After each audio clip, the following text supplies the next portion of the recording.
پرسکون زندگی کا راز۔ پرسکون اور خوشحال زندگی ہر انسان کا خواب ہے۔ دن رات کی محنت اور مشکل حالات اس لیے برداشت کیے جاتے ہیں تاکہ زیادہ سے زیادہ پیسے کمائے جا سکیں اور زندگی پرسکون ہو جائے۔ مگر سوال یہ ہے، کیا مال و دولت مل جانے کے بعد سکون بھی مل جاتا ہے؟ بالآخر ایک شام انہوں نے خودکشی کا فیصلہ کر لیا۔ وہ دونوں آمنے سامنے بیٹھے تھے۔ درمیانی میز پر زہریلے دودھ کے گلاس رکھے تھے۔ وہ ایک دوسرے کو اشک بار نظروں سے دیکھ رہے تھے۔ آنکھوں میں اس دواجی زندگی کی 5 سالہ رفاقت کے خوبصورت لمحات ایک ایک کر کے گزر رہے تھے۔ 4 دن پہلے تک ان کی زندگی خوشیوں سے بھرپور تھی، مگر پھر حالات نے پلٹا کھایا اور اچانک ان کی زندگی کے پرسکون تالاب میں اعصاب شکن حالات کا بھاری پتھر آ گرا۔ فہد اپنی کمپنی کا قابل ترین ملازم تھا۔ اپنی محنت، ایمانداری اور اعتماد کی بدولت وہ بہت جلد ترقی کر کے جنرل مینیجر کے عہدے تک پہنچ گیا۔ اس نے کمپنی کے مالک کا بھروسہ اور دل دونوں جیت لیے۔ کمپنی نے بھی اس کی محنت کا حق ادا کرتے ہوئے ہر طرح کی مراعات سے اس کو مالا مال کر دیا۔ اس کی بیوی ایک بین الاقوامی ایئر لائن کمپنی میں ایئر ہوسٹس تھی۔ ایک دن وہ ڈیوٹی ختم کر کے ایئرپورٹ لاؤنج سے باہر نکلی۔ وہ خیالوں میں مگن روڈ پار کر رہی تھی کہ اچانک ایک تیز رفتار کار کی بریک چرچرائے، خطرناک ٹکر لگی اور فاطمہ کی آنکھوں کے آگے اندھیرا چھا گیا۔ 2 دن تک ہسپتال میں رہنے کے بعد ڈاکٹروں نے اسے ڈسچارج کر دیا، مگر چلتی پھرتی فاطمہ معذوری کے بستر پر آ گئی۔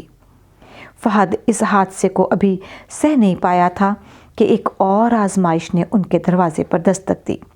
موبائل پر اس کے کولیگ کا پیغام آیا، کمپنی میں کروڑوں کا گھپلا ہوا ہے جس کا سارا الزام تمہارے اوپر ڈالا۔ میسج پڑھ کر اس کا ذہن کچھ لمحوں کے لیے معطل ہو گیا۔ موبائل اس کے ہاتھ سے گر گیا۔ جب وہ ہوش میں آیا تو سمجھ گیا کہ وہ ایک خطرناک سازش کا شکار ہو چکا ہے۔ بیوی کے معذوری اور دیانتدارانہ کیریئر پر داغ لگنے کے بعد اس کے اعصاب بالکل جواب دے گئے۔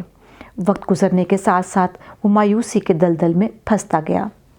سابقہ خدمات کی وجہ سے کمپنی کے مالک نے اس کو اتنی رعایت ضرور کی کہ وہ خاموشی سے عہدہ چھوڑ دے اور اگر نہیں تو پھر عدالت جانے کے لیے تیار ہو جائے۔ اور اب وہ دونوں ایک دوسرے کے سامنے بیٹھے اپنے آخری لمحات جی رہے تھے۔ میں نے آخری فون کال کرنی ہے۔ فہد نے شاندار عدالتی سزا کا ڈر دل سے نکال کر باس کے سامنے اپنی پوزیشن واضح کرنے کے لیے فون اٹھایا تاکہ مرتے ہوئے کوئی روگ دل میں نہ رہے۔ دوسری طرف کال ملنے پر اس نے کہا، سر میرے خلاف بڑی سازش ہوئی ہے۔ میں نے ہمیشہ ایمانداری اور محنت سے کام کیا۔ مجھے کسی چیز کی لالچ ہے اور نہ ہی خوف۔ مجھے خود پر یقین ہے۔ میں ہر طرح کے الزام کا مقابلہ کرنے کے لیے تیار ہوں۔ فون بند کر کے اس نے موبائل رکھا، لمبی سانس لی اور ہر طرح کی مایوسی کو ذہن سے جھٹک دیا۔ اچانک اس کو یوں محسوس ہوا جیسے وہ ایک اذیت ناک قید سے رہا ہو گیا۔ فاطمہ اس کی آنکھوں میں موجود ہمت اور حوصلے کو دیکھ کر حیران رہ گئی۔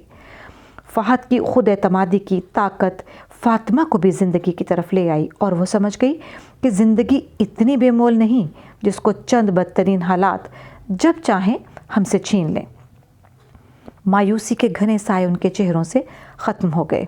وہ دونوں مسکرائے۔ فہد اٹھا اور فاطمہ کی ویل چیئر کو باغیچے کی طرف لے گیا۔ اللہ تعالیٰ کی دی ہوئی زندگی کو کسی وجہ یا بلا وجہ کے ختم کر دینا خودکشی کہلاتا ہے، جو کہ ایک اخلاقی اور قانونی جرم ہونے کے ساتھ ساتھ آخرت کا خسارہ بھی ہے۔ دین اسلام اور دیگر مذاہب میں خودکشی حرام ہے۔ البتہ جاپان ایسا ملک ہے جہاں خودکشی کو ایک بہادرانہ فعل سمجھا جاتا ہے۔ عالمی ادارہ صحت کی رپورٹ کے مطابق دنیا میں ہر 40 سیکنڈ میں ایک انسان خودکشی کر کے اپنی جان لیتا ہے۔ سالانہ 8 لاکھ افراد اس فعل قبیح کے مرتکب ہوتے ہیں، جبکہ سویڈن ایسا ملک ہے جس میں خودکشی کی شرح سب سے زیادہ ہے۔ خودکشی پر تحقیق کرنے والے تمام ماہرین نفسیات کا اس بات پر اتفاق ہے کہ اس کیفیت میں انسان کا دماغی توازن ٹھیک نہیں ہوتا۔ پرانے زمانے میں خودکشی کے اسباب میں اہم سبب غلامی کی مشقیں، انانیت، نفس پرستی اور شدید ترین طبقاتی نفرت ہوا کرتی تھی۔ زمانہ جدید میں جہاں اس فعل میں تیزی آئی ہے، وہیں اس کے اسباب بھی بدل گئے ہیں۔ 21ویں صدی میں انسان اور ٹیکنالوجی کی رفتار بہت بڑھ گئی۔ لوگوں کو اگر وسائل کی فراوانی ملی تو وہیں بہت سارے مسائل بھی ملے۔ بے روزگاری، جہالت، غربت، بدامنی اور مہنگائی نے باہمی اشتراک سے انسان کو ایک بیماری میں مبتلا کیا جس کو ڈپریشن کہا جاتا ہے۔ ماہر نفسیات کے مطابق 90% خودکشی کرنے والوں کی بنیادی وجہ ڈپریشن، مایوسی اور بے سکونی ہوتی ہے۔ مایوسی ایک ایسا مرض ہے جو ناشکری سے پیدا ہوتا ہے۔ انسان دوسروں کو خوشحال دیکھ کر اپنی نعمتیں بھول جاتا ہے اور ناشکرا بن جاتا ہے۔ یہ عادت اس کو مایوسی کا شکار کر دیتی ہے۔ انسانی زندگی میں جب کچھ مشکل حالات آ جاتے ہیں تو حل تلاش کرنے کی بجائے ان کو سوچ سوچ کر بڑا کر دیا جاتا ہے، جس کا لازمی نتیجہ یہ نکلتا ہے کہ دل و دماغ اور اعصاب جواب دے جاتے ہیں۔ انسان سمجھتا ہے کہ اس مشکل کا کوئی حل ہی نہیں۔ یہیں سے مایوسی جنم لیتی ہے جو بڑھتے بڑھتے ایک خطرناک دلدل کی صورت اختیار کر لیتی ہے اور انسان غیر محسوس طریقے سے اس دلدل میں پھنستا جاتا ہے۔ اگر اس کو بروقت کنٹرول نہ کیا جائے تو انسان خودکشی کی حد تک بھی جا سکتا ہے۔ زندگی میں کوئی بھی مشکل یا تکلیف انسان کی استطاعت سے باہر نہیں ہوتی۔ اللہ نے اس تمام کائنات کو انسان کے لیے ہی پیدا کیا ہے، تو کیا اب انسان میں اتنی بھی طاقت نہیں کہ وہ ان مشکلات کا مقابلہ کرے؟ یقیناً ہے، بس ضرورت ہے تو ہمت اور حوصلے کی۔ شیخ سعدی رحمۃ اللہ علیہ فرماتے ہیں کہ بلی جب بے بس ہو جائے تو وہ شیر پر حملہ کر دیتی ہے۔ اپنی حیثیت سے قطع نظر بلی خود سے 1000 گنا زیادہ طاقتور درندے پر حملہ کر دیتی ہے۔ یہی مثال انسان کی زندگی کی بھی ہے۔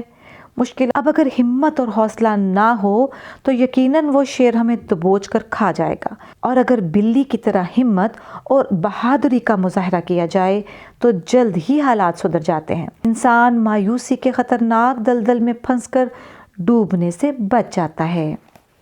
حاصل باب، نماز وہ عمل ہے جس میں انسان اپنی تمام قوتیں اور صلاحیتیں اللہ کے سامنے رکھتا ہے۔